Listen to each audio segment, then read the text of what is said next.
नमस्कार, मैं रचना शर्मा चढ़ती कला टाइम टीवी देख रहे सभी दर्शकों का स्वागत करती हूं। आप देख रहे हैं हरियाणा न्यूज। समाचारों की शुरुआत से पहले एक नजर आज की मुख्य सुर्खियों पर।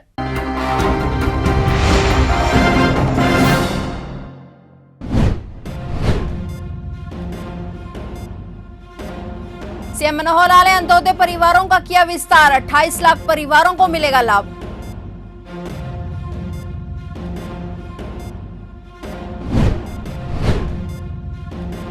प्रधानमंत्री नरेंद्र मोदी और मनोहर लाल जनता के प्रधान सेवक, नवनिर्वाचित पंच सरपंचों को मुख्यमंत्री ने पढ़ाया सुशासन का पाठ।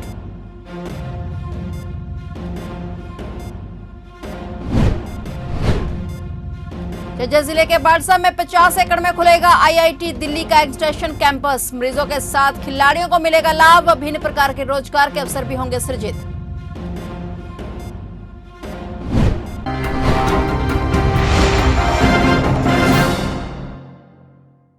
और अब समाचार विस्तार से। हरियाणा में आज मनोहर सरकार ने आयुष्मान भारत योजना का अंत्योदय परिवारों तक विस्तार किया है। वहीं इस योजना के तहत लाभार्थी 5 लाख रुपए तक का इलाज सरकारी और पैनल पर घर प्राइवेट अस्पतालों में करवा सकेंगे। इस दौरान आयुष्मान भारत योजना का अंत्योदय परिवारों तक विस्तार कार्यक्रम में मुख्यमंत्री मनोहर लाल ने कहा कि आज का दिन अंत्योदय परिवारों के लिए अहम है। उन्होंने कहा कि प्राचीन काल से सुखी समाज की कल्पना सबने की। इस कार्यक्रम के तहत हरियाणा की 29 जगह पर आयुष्मान कार्ड बांटे गए। कार्यक्रम में सीएम मनोहर लाल ने कहा कि प्रधानमंत्री नरेंद्र मोदी ने पहले दिन से ही गरीब की मूलभूत सुविधाओं की कल्पना की है और इसी को लेकर हमने अपने राज्य के हिसाब से केंद्र की 1,20,000 वार्षिक आय की सीमा को 1,80,000 तक लेकर गए। वहीं उन्होंने कहा कि परिवार पहचान पत्र के जरिए आम लोगों की जरूरतों को समझा। सरकार का लक्ष्य है कि सरकार की सारी योजनाएं राज्य के आखिरी व्यक्ति तक पहुंचे। सीएम ने कहा कि योजनाओं की शुरुआत नीचे से की जाए तो प्रदेश ज्यादा तरक्की करेगा। इस दौरान सीएम मनोहर लाल ने यह भी कहा कि सरकार शिक्षा, सुरक्षा, स्वास्थ्य, स्वाभिमान, स्वावलंबन के सिद्धांत पर काम कर रही है। मुख्यमंत्री अंत्योदय परिवार उत्थान योजना के तहत 550 मेले लगाकर 1 लाख से कम वार्षिक आय वाले परिवारों को मजबूत करने का लक्ष्य शुरू किया है। सीएम ने कहा कि अब तक केवल 9.5 लाख परिवारों को लाभ मिलता था, वहीं यहाँ से 28 लाख परिवारों को ये लाभ मिलेगा। उन्होंने कहा कि 31 दिसंबर तक सभी परिवारों को ये कार्ड मिल जाएंगे और इस योजना को चिरायु हरियाणा के नाम से जाना जाएगा। प्रधानमंत्री जी ने प्रधानमंत्री जन आरोग्य योजना के अंतर्गत आयुष्मान भारत के कार्ड देने शुरू किए, लेकिन जब हम ध्यान में आया कि ये एक डाटा बना था SCCC socio economic caste census 2011 में एक परिवारों की पहचान की गई थी। अब उस समय से लेकर के आज और एक 11 साल बीत गए हैं। 11 साल में परिवारों की स्थितियां बदलती रहती हैं। कई बार परिवार एक की बजाय 2, 3, 4 भी हो जाते हैं। बंटवारा होता तो आमदन भी उस हिसाब से कम हो जाती है। किन्हीं भी कारणों से कुछ नए परिवार भी उसमें जुड़ जाते हैं और उस समय आय की सीमा भी 1,20,000 पे रखी गई थी। अब हमने उसको 1,80,000 कर दिया है, तो सूचियां बदल गई हैं। उन सूचियों के हिसाब से अभी तक केवल 9.5 लाख परिवारों के कार्ड बने हुए हैं, लेकिन जब हमने नई सूची बनाई है 1,80,000 के हिसाब से, डिपार्टमेंट ने पीछे 1 महीना पूरी मेहनत की है। इसमें अब इन परिवारों की संख्या होगी 28 लाख। इन 28 लाख लोगों को ये गोल्डन कार्ड दिए जाए। आज से उसका शुभारंभ किया है। आज तो अभी मात्र सभी 28 स्थानों पर टोकन रूप में थोड़े थोड़े कार्ड दिए जा रहे हैं। आज केवल 2,500 कार्ड वितरण करेंगे, लेकिन कार्ड बनने शुरू हो गए हैं और 5 दिसंबर तक हमारी कोशिश रहेगी कि और एक 10 लाख कार्ड ये 5 दिसंबर तक तिथि तय हो जाएगी। सभी PHCs में, CHCs में, सभी स्थानों पर जहां जहां कार्ड बनाने हैं वहां बुलाकर अथवा घर घर जाकर के ये 10 लाख कार्ड जो है 5 दिसंबर तक और बंट जाएंगे। शेष बचे अगले कुछ दिनों में, लेकिन ये तय है कि 31 दिसंबर से पहले पहले इस काम को हम पूरा करेंगे। जिस दिन से जिसको कार्ड मिलता है उस दिन उसकी योग्यता उसमें बन जाती है कि 5 लाख रुपए का स्वास्थ्य बीमा उसका हो गया। मुख्यमंत्री मनोहर लाल ने कहा कि लोकतंत्र में जनता प्रतिनिधि को चुनकर जन सेवा के उद्देश्य से सहयोग करती है। ऐसे में नवनिर्वाचित सरपंच व पंच जनता के विश्वास को कायम रखते हुए ग्रामीण विकास में भागीदार बने। मुख्यमंत्री आज सोमवार को गुरुग्राम जिले के मानेसर क्षेत्र में आयोजित कार्यक्रम में पंचायती राज संस्थाओं के जनप्रतिनिधियों से सीधा संवाद कर रहे थे। मुख्यमंत्री ने कहा कि आज के युग में राजा और महाराजा नहीं होते और ना ही राजतांत्रिक व्यवस्था है। आज तो जनता के विश्वास पर खरा उतरता है, उससे ही जन सेवा का मौका मिलता है। उन्होंने कहा कि जन भावनाओं का सम्मान करते हुए ही इसी विश्वास के जरिए प्रधानमंत्री नरेंद्र मोदी और मैं प्रधान सेवक और जनसेवक के रूप में काम कर रहे हैं। मुख्यमंत्री मनोहर लाल से मिलने आए नवनियुक्त पंच सरपंचों को मुख्यमंत्री ने भविष्य के लिए शुभकामनाएं दी और सुशासन का पाठ भी पढ़ाया। सीएम ने कहा कि वह पुराना दौर था जब राजा महाराजा की व्यवस्था होती थी और राजा का बेटा ही राजा बन जाता था। आज तो जनता के विश्वास को हासिल करने वाला व्यक्ति ही जनसेवा तक पहुंच पाता है। उन्होंने कहा कि प्रधानमंत्री देश का प्रधान सेवक और वे मुख्य सेवक के तौर पर जनता का काम कर रहे हैं।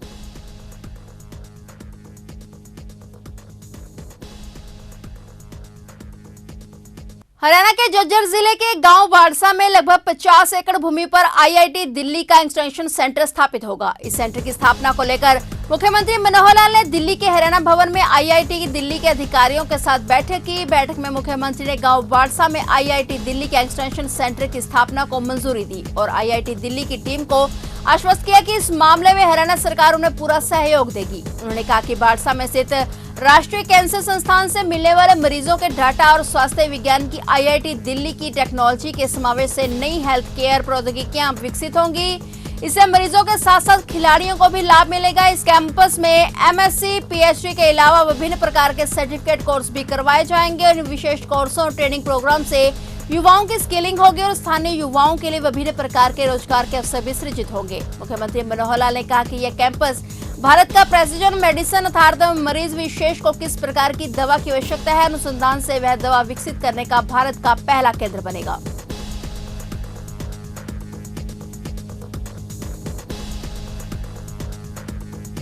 मोरनी टिक्कर ताल में भारी संख्या में सैलानी पहुंचे और उन्होंने मोरनी की खूबसूरती का आनंद लिया। आपको बता दें कि हरियाणा के मुख्यमंत्री द्वारा टिक्कर ताल मोरनी में आने वाले सैलानियों के लिए बहुत सी सुविधाओं का शुभारंभ किया गया, जिसके चलते हरियाणा, पंजाब, हिमाचल से सैलानी बड़ी दूर दूर से आकर प्राकृतिक सौंदर्य का आनंद लेते हैं। मोरनी टिक्कर ताल में मुख्यमंत्री द्वारा चलाई गई गतिविधियां जैसे paramotor, parasailing, jet ski, homestay आदि अनेक गतिविधियों का शुभारंभ किया गया था, जिसके चलते यहां पर पहले से भारी मात्रा में सैलानियों का रुख मोरनी की तरफ उमड़ रहा है।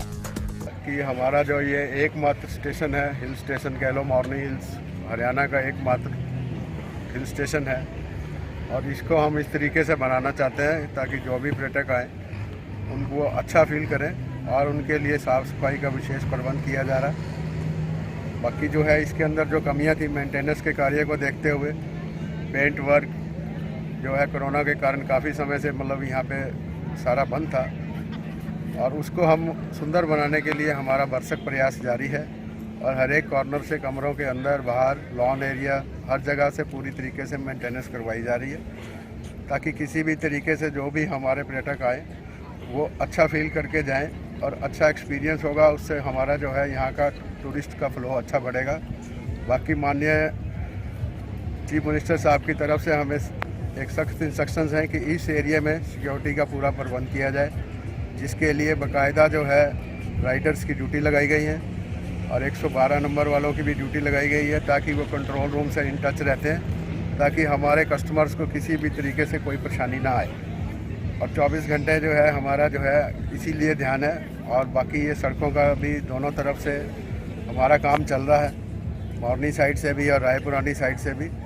इन सबको देखते हुए है कि आने वाले समय में जो है टूरिस्ट को आजकल थोड़ी प्रॉब्लम आ रही है, लेकिन ये है कि ये जल्दी ठीक हो जाएगी।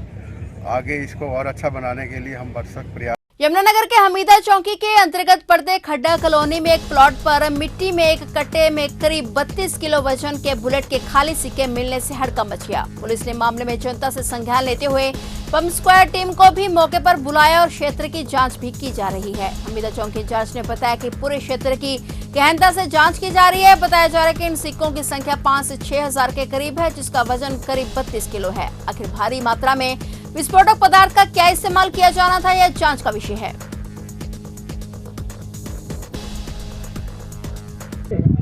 कल सूचना प्राप्त हुई थी कि यहाँ एक खाली जगह में एक गोली के सिक्के हैं, तो मैं अपने पुलिस टीम के साथ मौके पर पहुंचा था। तो यहाँ बच्चों ने बताया था कि ये कोई ताज़ी मिट्टी गिरी है, इस मिट्टी में ये कट्टा पड़ा था और बच्चों ने उठा के उसको साइड में करके खोल दिया, जिसमें गोली के सिक्के थे। तो क्या तादाद रही होगी सर सिक्कों की जो मिले? हाँ जी, कितनी संख्या में मिले हैं सर? करीब 30-32 किलो है।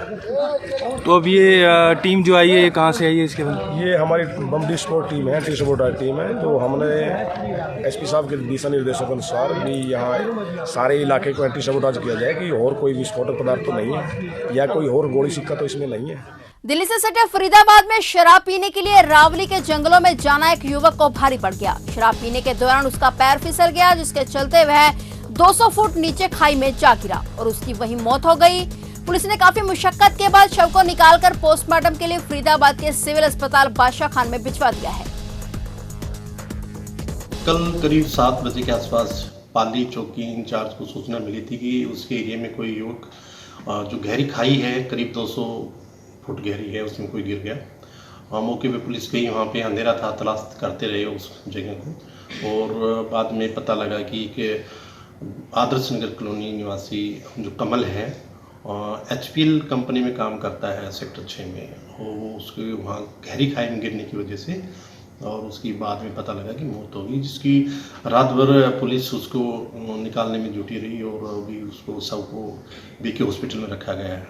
ये 3 लोग थे, एक हेमेंद्र है जो प्रैक्टिस करता है डिस्ट्रिक्ट कोर्ट में और जिसका दोस्त है कमल का मृतक का, और एक रवि है, वो भी एक कंपनी में काम कर उसमें YMCA में काम करता है। तो ये तीनों दोस्त थे, ये कल वहाँ पे थे वहाँ पे और कुछ अपने पिकनिक के उसमें बैठे थे वहाँ पे, तो किसी वजह से उसका पैर फिसल गया और वो बहुत गहरी खाई है उसमें गिर गया। परिजनों ने उसकी डेड बॉडी को आइडेंटिफाई किया है और उन्होंने कहा कि इसका पोस्टमार्टम करा के हमें हैंड ओवर कर दिया जाए और किसी तरह का कोई शक शुबा नहीं है और पुलिस पोस्टमार्टम की कार्रवाई में जुटी हुई है। पोस्टमार्टम के बाद परिजनों को डेड बॉडी हवाले की गई। तो जैसे कि बताया कि मौज मस्ती करने गए थे, वो शराब आप पी रहे थे, सेवन कर रहे थे उससे? हाँ, कुछ ऐसे ही थे, वहाँ बैठे थे, कुछ मतलब अपना जो भी है अपना बैठे थे पीने के मूड में और दूसरा बस वहीं से वो एक बहुत जो मिट्टी का जो ढेला होता है उससे आगे एकदम से गहरी खाई थी, तो वहाँ से उसका कुछ फुट स्टेप्स दिखाई दे रहे हैं कि वो वहाँ से फिसल के और एकदम से नीचे चला गया उसको। तो अंधेरे की वजह से वो देख नहीं पाया और अंधेरे की वजह से उसको निकाल भी नहीं पाए उसके साथी वाले या जो भी है, और बाद में पुलिस को पता लगा तो पुलिस भी काफ़ी मशक्कत करती रही रात भर और उसको निकाला। यमुनानगर में एंटी नारकोटिक्स सेल की टीम ने 6 ग्राम स्मैक के साथ एक युवक को गिरफ्तार किया है। आरोपी के खिलाफ केस दर्ज कर कोर्ट में पेश किया, जहां से उसे न्यायिक हिरासत में भेज दिया गया। फिलहाल पुलिस मामले की जांच कर रही है। इंचार्ज प्रमोद वालिया ने बताया कि उनकी टीम को सूचना मिली कि बिलासपुर रोड छछरौली के पास एक युवक नशीले पदार्थ बेचने के लिए खड़ा हुआ है। गुप्त सूचना के आधार पर टीम का गठन किया गया और टीम ने मौके पर जाकर वहां घूम रहे एक युवक को गिरफ्तार किया और तलाशी के दौरान उसे 6 ग्राम स्मैक बरामद की। कल हमारी टीम को सूचना मिली थी एक छछरौली में नशा बिक रहा है, तो उस पर हमने एक टीम गठित की थी और टीम गठित करके उसके रेड की गई है। जो एक युवक को काबू किया, उसका नाम शहजाद और मुन्ना के नाम से इसकी आइडेंटिफाई हुई है और उसको नियमानुसार उसकी कार्रवाई की गई, जिससे 6 ग्राम स्मैक बरामद हुई है। एंटी व्हीकल थेफ्ट सेल की टीम ने चोरी के आरोप में 3 युवकों को गिरफ्तार किया है। आरोपियों को कोर्ट में पेश कर न्यायिक हिरासत में भेज दिया गया है। आरोपियों से चोरी की 2 बाइक भी बरामद की गई हैं। गुप्त सूचना के आधार पर टीम ने नाकाबंदी कर वाहनों की जांच की तो वहां 2 युवक चोरी की बाइक पर आते दिखाई दिए। टीम ने उन्हें रोककर पूछताछ की तो उनके पास से चोरी की बाइक बरामद हुई। आरोपी नशे के आदी हैं और इसी को लेकर चोरी की वारदातों को अंजाम देते थे। आरोपियों पर पहले भी चोरी के मामले दर्ज हैं, जो कोर्ट में विचाराधीन हैं। रादौर के गांव नाचरोन के आवर्धन नहर के पुल के पास जटलाना रादौर मार्ग पर उस समय सनसनी फैल गई जब लोगों ने सड़क किनारे एक व्यक्ति के शव को आवारा कुत्तों द्वारा नोचते हुए देखा गया। लोगों ने जैसे ही तैसे मृतक के शव से कुत्तों को हटाया और मामले की जानकारी पुलिस को दी। सूचना पाकर जटलाना पुलिस मौके पर पहुंची और मृतक के शव की शिनाख्त करा। शव को पोस्टमार्टम के लिए यमुनानगर ट्रॉमा सेंटर में भेज आगामी कार्रवाई शुरू कर दी है। मृतक व्यक्ति की पहचान माधुबास गांव के सुखबीर के रूप में हुई है। वहीं सीन ऑफ क्राइम की टीम भी मौके पर पहुंची और वहां से साक्ष्य जुटाए। सूचना मिली थी कि गांव नाचरोन के पास एक व्यक्ति की डेड बॉडी पड़ी है। जिस सूचना पर हम मौके पर गए और हमने वहां पर जाकर देखा कि उसकी जो मुंह है ना, वो कुत्तों ने नोच खा रखा था। इसकी पहचान जो हुई है सुखबीर सिंह पुत्र नाथीराम वासी माधोवास के नाम से पहचान हुई है। इसका ये अपने काम पे जाता था, काम से आते वक्त कहीं साइकिल गिर गई इसकी और उसके साथ इसकी चोट लग गई। मजदूरी का काम करता था मिस्त्री के पास।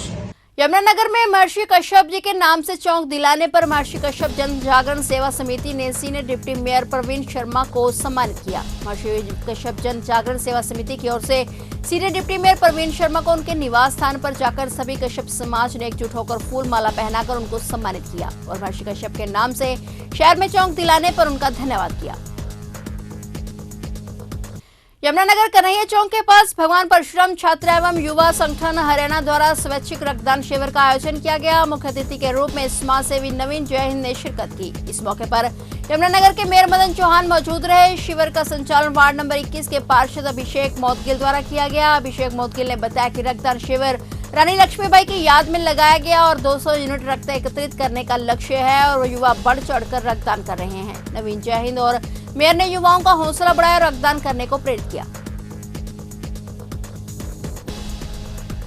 आज भी इंसानियत जिंदा है और बेसहारों को सहारा देकर आज भी समाज सेवी संस्थाएं समाज में मिसाल कायम कर रही हैं। जिन लोगों की दयनीय हालत देखकर और उनके शारीरिक रोगों को देखकर जिन्हें कोई छूने तक से डरता है, यह लोग आगे आकर उनकी सेवा कर उन्हें सही कर रहे हैं, बल्कि समाज में इंसानियत का एक नया पैगाम भी दिया जा रहा है।